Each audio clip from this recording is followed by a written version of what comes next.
All right, what's happening, fam? L.A.R movement still moving. Book is entitled Lessons from a Non-Custodial Father at Amazon, Kindle and Create Space. A link will be in the description box below as usual. This video is entitled Entitlement and Anxiety.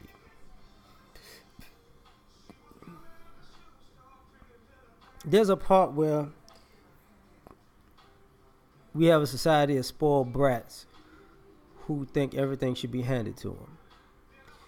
And because they were raised and given too much and didn't earn enough, so they were enabled to be lazy and think that they're doing something when they're not doing anything or doing the bare minimum. So when these people wind up getting themselves into the real world, they have anxiety attacks, panic attacks. They suffer from paralysis of analysis. They start looking for stronger individuals to leech off of and mooch off of. And you find yourself looking around society wondering what happened to you can see the separation between the classes. You can see the separation not just in finance but in mentality and willingness to do things and the ability to work under pressure or in good or bad conditions because of the entitlement. And what I mean by that is, I remember when I was a kid and I was in college and I had all these dreams of being all these different things, and I didn't, and I was lucky to be involved in sports because sports was a way to, because not so much academics, and I'm going to tell you why. Because when you're in a room in America, most of the class is average. You have your smart student, right? And people think that their student is naturally smart. And that's the problem, because people can be more popular than a smart kid. So that circumvents being smarter than that kid.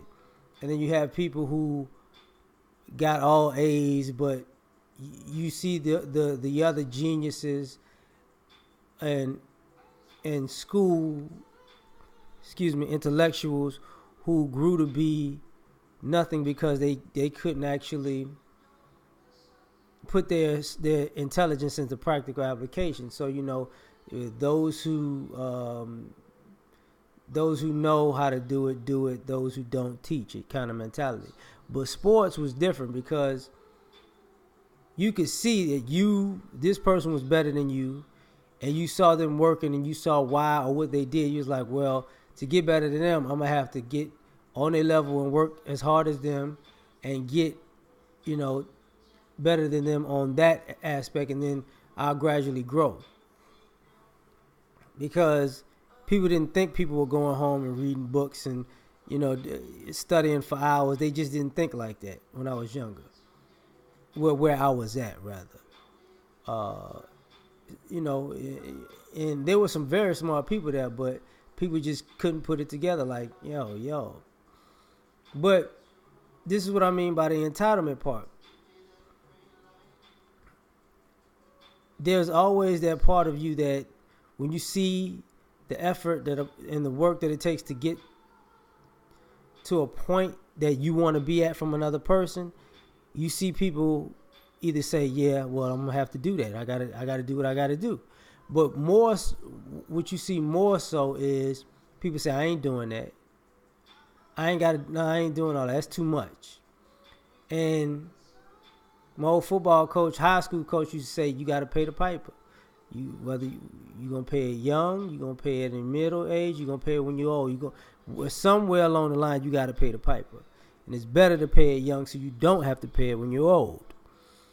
But because of the anxiety of knowing that you used all of these tricks to prolong and procrastinate putting in the work that is necessary to be a better human being, you got entitled.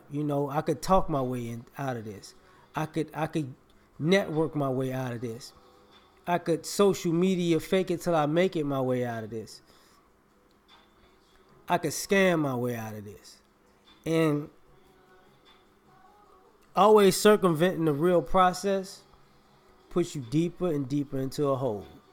And when you wind up hitting the real world, that's when the anxiety kicks in. Because the anxiety starts building when you know that day is coming. Like being in college, knowing that you've been kicking it and partying and not really giving your best effort, and you've been taking your financial aid and effing it off, going on trips and buying stuff you don't need to look fly at clubs because you just got old enough to get in them. And the anxiety builds up that, man, I got to pay these loans back when I graduate. I ain't really looking for a job. Lord, what are they going to do this to me? That's that anxiety, because you were hoping to fake it till you make it. And maybe I'm going to come up. Somebody just going to see something special in me and I'm going to be a millionaire for doing absolutely nothing. Not going to happen.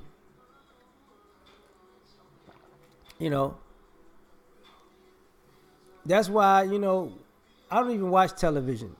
That's why you always hear music in the background, because I'm always listening to music when I'm home. That's why you have all this reality TV stuff. It's for people who feel like, maybe somebody will come swoop me up and be a Captain Saver basic motherfucker and make me rich and make me look like I'm relevant and I'm a star for doing absolutely nothing and just fucking off time.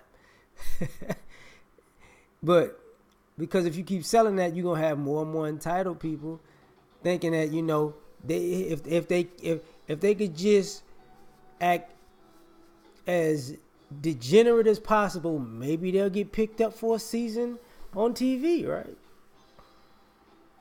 And that's the entitlement. I met too many people who, even in relationships, I'm not gonna do that. I ain't got to do this. I don't want to do that. Yeah. But here's the anxiety. Are they gonna stay with me? No. Are they cheating on me? Probably. Because the idea that you can't put in the actual work that it takes to maintain anything or to get something that you may say you want leaves the door open for life to slap you in the face. And that's what's going to happen. Life just going to slap you in the face. And I see so many people who are ill prepared for it, and as I'm getting older, I'm seeing people in their 30s, their 40s, their 50s, all their 60s, scared. Because they live like the bad boy thug life, in a sense. I'm going to go to jail. Somebody else going to take care of my kids. Somebody, when I get out, some girl going to take me in. You know what I'm saying? So, somebody going to do something. All these somebodies, that's too many somebodies to clean up your mess. You're going to be stuck with the life that you built.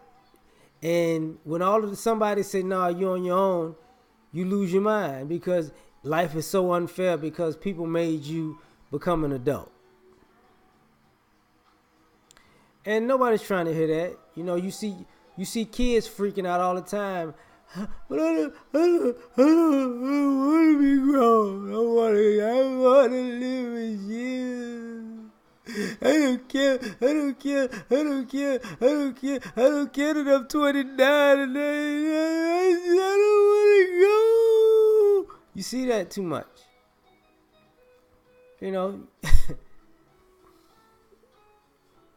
You see you see parents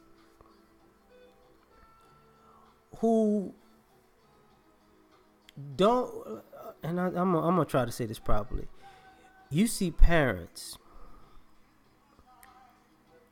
who want to live off of their children when their children were raised by their parents because they were screw ups in life, and they're scared of actually dealing with life as an adult because they wasted their adulthood just turning up, living their life like some of y'all doing now. Oh, I'm turning up. Let me get into this real quick. You know what? No, I'm gonna do that on another video. I'm gonna do that on my next video. Because it's gonna be entitled "Living Backwards." But at the end of the day, and I got a lot of friends like that. They going through issues in life, and they're looking for somebody to come along and swoop them off their feet because they've screwed up their lives, making stupid decision after stupid decision after stupid decision because they felt like they were entitled to somebody always bailing them out.